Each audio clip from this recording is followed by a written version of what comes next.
The biggest key is going to be containing LeSean McCoy. He will single-handedly take over the game.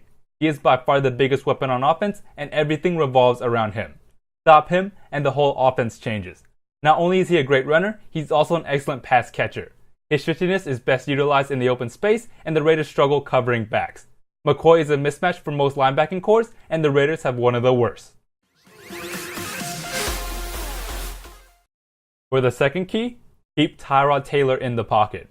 The edges must have contained and keep Taylor within the pocket. Tyrod Taylor is good enough to beat you in the pocket, but can be really dangerous running around. The Raiders have had problems with quarterbacks running and picking up first downs. Tyrod Taylor takes that to a whole other level.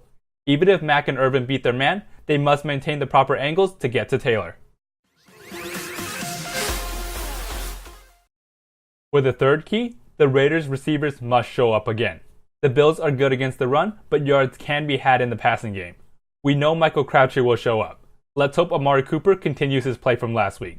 Todd Downing now knows that the offense works a lot better with Cooper involved, especially with him taking deep shots down the field. It keeps the defense on notice and backs them up.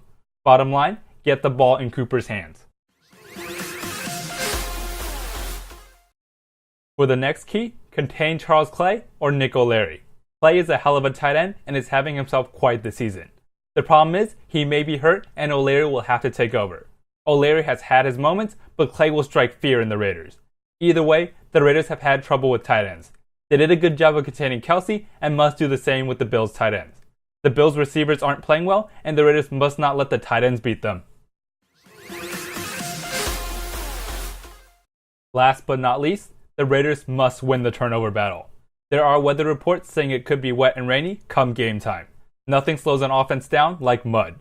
The balls get slippery and turnovers happen. The Bills are number 1 in the league with a plus 10 turnover differential. The Raiders are minus 2 with no interceptions thus far. That can't happen this game. If the Raiders win the turnover battle, I like their chances of winning the game.